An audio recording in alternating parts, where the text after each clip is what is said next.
I got so much motherfucking design on right now. Break it down, bring it back, make it clap. I got 3 old thoughts, new guap, wear that thing. Bitches on my line, and you know they come straight.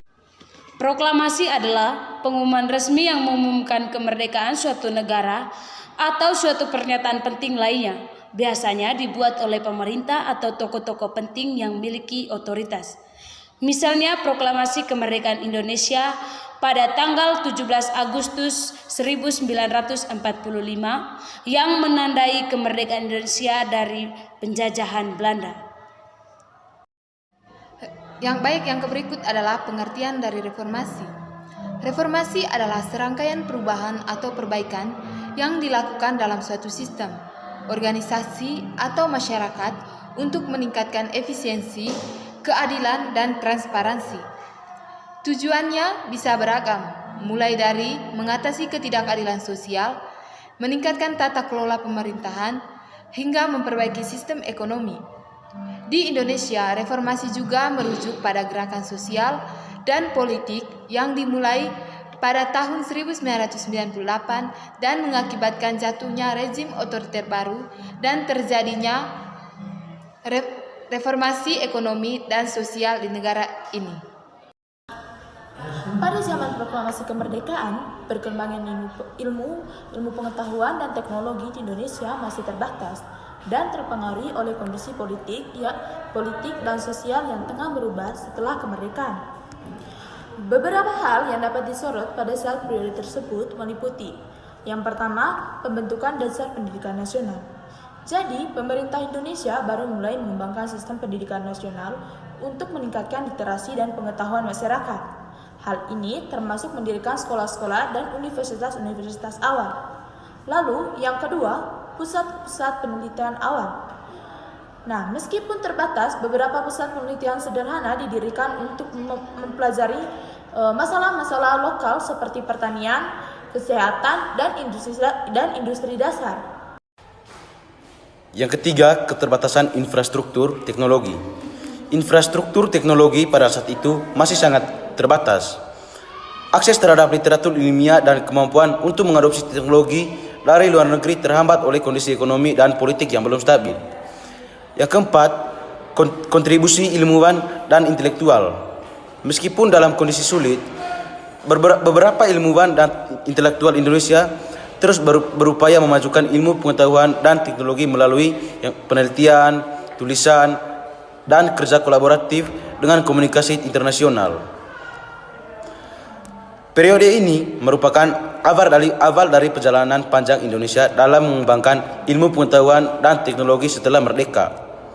Dengan banyak tantangan yang harus diatasi di tengah kondisi politik dan sosial yang dinamis. Yang berikut adalah selama era reformasi di Indonesia, perkembangan pengetahuan dan teknologi mengalami kemajuan signifikan. Beberapa aspek perkembangan ini meliputi: yang pertama adalah peningkatan akses informasi.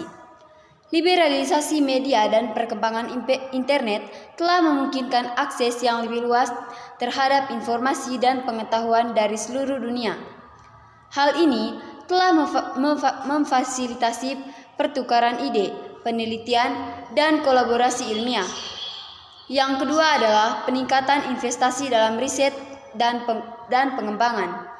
Pemerintah dan sektor swasta meningkatkan investasi dalam riset dan pengembangan, terutama dalam sektor-sektor strategis seperti teknologi informasi, kesehatan, energi terbarukan, dan pertanian berkelanjutan. Yang ketiga adalah pengembangan infrastruktur teknologi. Infrastruktur teknologi termasuk telekomunikasi dan jaringan internet terus ditingkatkan untuk mendukung pertumbuhan ekonomi digital dan inovasi. Lalu yang keempat, pengembangan startup dan ekosistem inovasi. Munculnya ekosistem startup yang dinamis telah mendorong inovasi di berbagai bidang, mulai dari e-commerce hingga teknologi finansial dan edukasi. Lalu yang kelima, peningkatan kolaborasi internasional.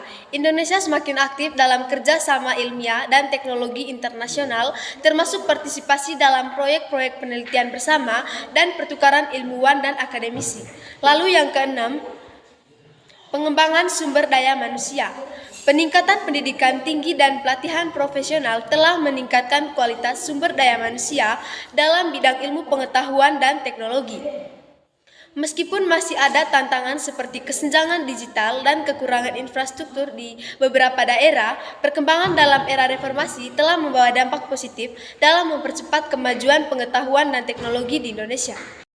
Perkembangan ilmu pengetahuan dan teknologi di Indonesia sejak proklamasi hingga reformasi telah mengalami berbagai fase. Secara singkat. Berikut ini ada perbandingannya. Yang pertama, era proklamasi. Pada tahun 1945 sampai tahun 1965. Yang pertama, fokus pada pembentukan dasar pendidikan nasional dan infrastruktur ilmiah awal. Yang kedua, pendirian universitas utama seperti Universitas Indonesia. Yang ketiga, pengembangan teknologi sederhana untuk pertanian dan industri dasar. Yang kedua, era Orde Lama pada tahun 1966 sampai 1998. Peningkatan jumlah universitas dan pusat penelitian. Yang kedua, penguatan infrastruktur teknologi, terutama dalam infrastruktur dasar dan pertanian. Yang ketiga, program-program pemerintah untuk meningkatkan kualitas sumber daya manusia. Yang ketiga, era reformasi pada tahun 1998 sampai sekarang. Yang pertama,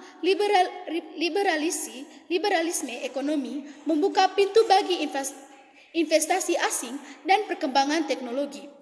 Yang kedua, peningkatan akses internet mempercepat pertukaran informasi dan pengetahuan. Yang ketiga, investasi dalam riset dan dalam sektor-sektor seperti IT, bioteknologi, dan energi terbarukan. Namun demikian, perubahan politik sosial dan ekonomi di setiap era telah mempengaruhi laju perkembangan ilmu pengetahuan dan teknologi di Indonesia.